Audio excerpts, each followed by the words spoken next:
Bonjour à toutes et à tous en ce dimanche 17 septembre 2023. Une petite vidéo pour vous parler de deux lectures que j'ai faites récemment. Une lecture plutôt mitigée et un petit coup de cœur. Alors je vais commencer avec Âme brisée d'Akira Mizubayashi. Alors, à force d'avoir vu passer ce titre et lu d'élogieuses critiques, lu ou entendu d'élogieuses critiques sur les réseaux, eh bien je me suis laissée tenter, j'ai acheté ce livre en format poche et j'avoue que j'étais un petit peu réticente puisque assez souvent en fait, lorsqu'un bouquin fait le buzz, je dois dire que je suis souvent assez déçue. Mais quand même, je me suis dit que je voulais pas passer à côté de quelque chose, donc je l'ai lu. Alors, Akira Mizubayashi, c'est un auteur japonais qui a étudié en France et qui a enseigné le français au Japon durant environ 30 ans. Donc, il écrit en langue française. Alors, Âme brisée, en fait, raconte l'histoire de vie de Rei, qui est un petit garçon qui a assisté à l'arrestation de son père violoniste, un père qui était accusé d'être traître au pays, pour avoir monté un groupe de musique avec 3 musiciens chinois. Il faut savoir que ça se passait, donc lorsque Rei était enfant, ça se passait en 1938, pardon. C'est dimanche et je suis pas très réveillée, on dirait. Donc en 1938, en pleine guerre entre le Japon et la Chine, et donc dans un Japon ultra nationaliste. Alors en fait, Rei va se retrouver lors de cette arrestation un peu sauvage, il va pouvoir se cacher dans une armoire et c'est de là qu'il va assister à l'arrestation de son père et surtout à l'atroce destruction du violon de son père par un soldat qui va complètement broyer, briser le précieux violon de son père. Alors Rei, il aura la vie sauvée par un lieutenant mélomane qui a du cœur, puisque après avoir détecté la présence de Rei, il ne la signalera pas et il repartira sans rien dire après lui avoir tendu au petit garçon les restes du violon de son père. Rei va se faire adopter par un ami journaliste français de son père et en France, il se consacrera à étudier le métier de luthier et à développer son entreprise de lutherie avec comme projet ultime de réparer le violon brisé de son père. Alors, il n'y a pas à dire, c'est vraiment une très jolie histoire, très bien ficelée, que l'histoire de ce violon et de sa réhabilitation. Mais justement, je l'ai trouvé un peu trop bien ficelée avec une succession de hasards qui, à chaque fois, arrangent vraiment bien les choses et en font une histoire que j'ai trouvée plutôt lisse et en tout cas qui m'est apparue très prévisible. J'avais deviné en fait tous les enchaînements au fur et à mesure que je devinais la fin de cette histoire. L'écriture en plus est extrêmement descriptive, au détriment, j'ai trouvé, tout du moins selon mes besoins, mes ressentis, au détriment d'une certaine profondeur historique ou sociale ou psychologique. J'avais en fait l'impression de lire un scénario de cinéma, et d'ailleurs je trouve que cette histoire ferait un film extraordinaire qui marcherait certainement très bien. Les dialogues sont très nombreux et je dois dire que j'ai des goûts très spéciaux et j'apprécie assez peu quand il y a beaucoup de dialogues en lecture. Et là, en plus, j'ai trouvé ces dialogues assez, je sais pas, un peu ampoulés, assez peu crédibles, centrés sur des détails qui apportaient assez peu à l'histoire. Et puis, j'ai trouvé la plume assez didactique, avec une volonté de pédagogie, avec quantité d'enseignements sur la lutherie, ou encore sur des explications, sur des expressions japonaises. J'aime pas tellement quand dans un roman c'est très didactique, quand j'ai besoin d'explications, j'aime pouvoir aller les chercher par moi-même et pas que l'auteur m'apporte l'explication. Voilà, bon, du coup, il y a plein de choses qui ne correspondent pas à mes goûts dans ce roman, au-delà de de la très très jolie histoire, hein. Mais vraiment, c'est un procédé d'écriture d'Akira Mizubayashi qui regroupe trop de choses que je n'aime pas en fait retrouver en lecture. Et puis, pour moi, eh bien, c'est impossible de me contenter seulement d'une jolie histoire en matière de lecture. Je suis beaucoup plus attirée par le style, par la densité d'une écriture qui sont pour moi presque plus importants que l'histoire en fait, puisqu'assez souvent j'oublie les histoires mais je retiens plus le style ou l'atmosphère d'un roman. Voilà, du coup, malgré un début assez prometteur qui m'avait plutôt emballé, hein, toute l'histoire de l'arrestation et du devenir de cet enfant, eh bien je dois admettre que je me suis plutôt ennuyée avec cette lecture, vraiment à cause de ce style d'écriture qui, à moi, qui ne me correspond pas, hein, qui correspond pas à ce que je recherche en littérature. Et je dois dire que, bon, voilà, c'est très très personnel, mais moi vraiment j'en voyais pas la fin, j'avais vraiment hâte que ça se termine. Ceci dit, ben voilà, les amateurs de très très belles histoires et les personnes qui apprécient ce style seront ravis, parce que c'est un très très bon bouquin. Voilà. Voilà pour Âme brisée d'Akira Mizubayashi, que je suis tout de même très très contente d'avoir lu. J'ai lu et j'ai terminé il y a quelques jours Le Royaume des Unis de Jonathan Coe. C'est le dernier roman de l'auteur anglais, et donc ce roman qui était paru en France en décembre 2022. C'était d'ailleurs un cadeau de Noël qu'on m'avait fait. J'ai mis pas mal de temps à le lire. Donc je l'ai lu la semaine dernière.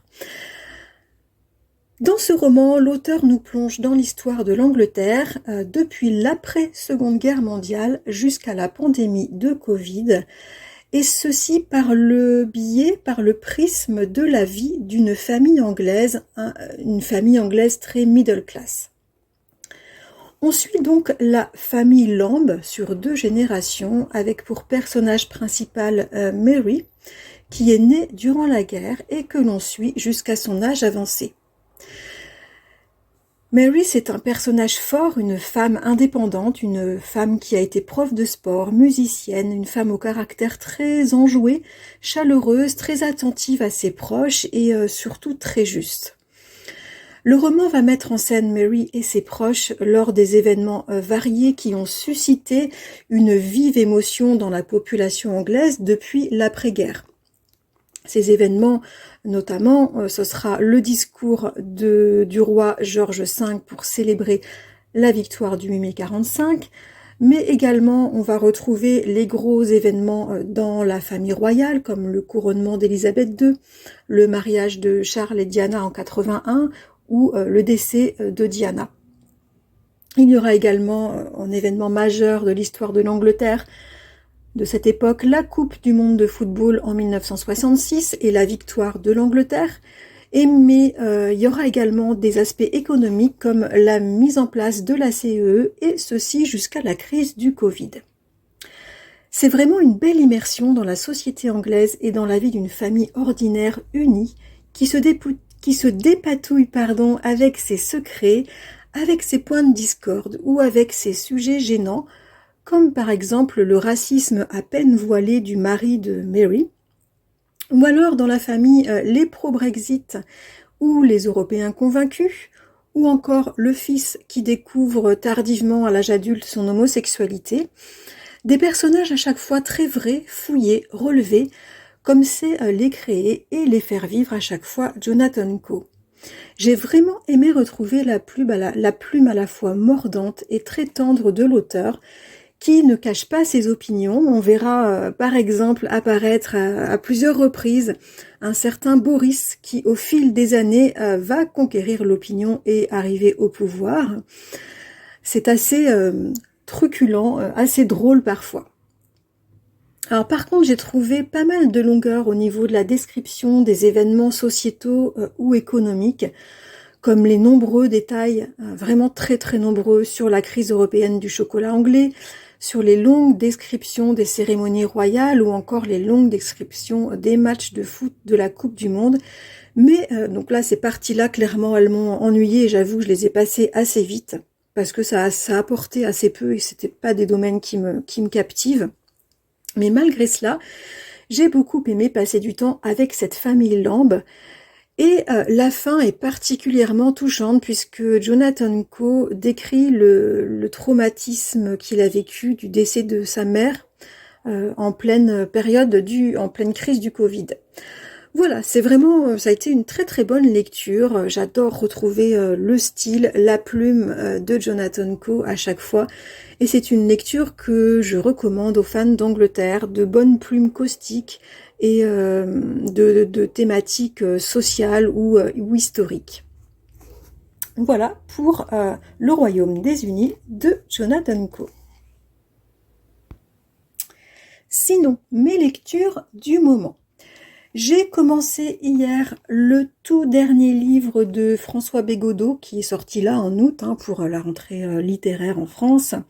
C'est un roman très très court de 89-90 pages. J'en ai parlé un petit peu dans les précédentes vidéos lorsque je l'ai présenté. C'est donc un très court texte sur l'amour au quotidien durant plusieurs décennies, donc sur l'histoire de vie d'un couple d'un petit village français. C'est très bien écrit, c'est fin, j'aime bien et je vais sans doute le terminer cet après-midi puisque c'est extrêmement court. Je l'ai commencé, j'en suis à 3 heures de lecture et j'en suis presque à la fin. Sinon, sur mes étagères, j'ai sélectionné un livre de poche parce que c'est léger et que demain je pars pour un petit voyage de 5 jours, donc ça pèsera beaucoup moins dans la valise et dans le sac à main. Même si bon, je sais que je vais acheter certainement un autre livre de poche à l'aéroport parce que c'est un petit rituel que j'adore, acheter un livre, m'offrir un livre, surtout un livre de poche, dans une gare ou un aéroport juste avant de partir en voyage. Je ne sais pas si vous avez la même habitude, mais moi c'est vraiment un petit rituel très important pour moi. Bref, voilà, tout ça pour dire que j'ai commencé, j'ai eu envie de lire de la science-fiction. Donc j'ai sorti ce roman de Jack Womack, Journal de nuit, édité chez Folio SF. Je l'avais trouvé d'occasion en début d'année. C'est un roman pas tout jeune puisqu'il est initialement paru aux États-Unis en 1993. Il s'agit en fait du journal intime de Lola, qui est une ado qui vit dans une Amérique en proie à la folie et à la violence urbaine, entre ethnies, entre classes sociales, entre riches et pauvres. Bref, son journal nous décrit ses émotions et sa vie d'ado dans une société en plein effondrement et pour le moment j'aime beaucoup. C'est vraiment glaçant, surtout de lire ça 30 ans après, quand on voit certains phénomènes sociaux qui peuvent arriver dans nos pays assez régulièrement. C'est assez drôle de voir que 30 ans auparavant, l'auteur avait pu imaginer ce genre de choses. Donc pour l'instant, je me régale, j'en suis au début et il va m'accompagner dans mon petit voyage. Bien voilà pour ce petit point lecture que je tenais à faire avant de partir. Dites-moi si vous connaissez ces auteurs. Moi, Jack Womack, j'en avais jamais entendu parler. François Bégodeau, que je connais, j'ai lu pas mal de ses livres. Est-ce que vous aimez Jonathan Coe ou pas du tout? Vous ne connaissez pas? Non, je conseille. Et puis, si vous l'avez lu, votre avis sur Âme brisée d'Akira Mizubayashi. J'ai l'impression vraiment d'être une des rares personnes à pas trop avoir apprécié cette lecture, même si je comprends l'attrait pour ce roman. Et bien voilà, je vous dis à très bientôt et vous souhaite une très belle fin de dimanche, si toutefois vous regardez ou vous écoutez cette vidéo le jour même, c'est-à-dire le dimanche. À bientôt!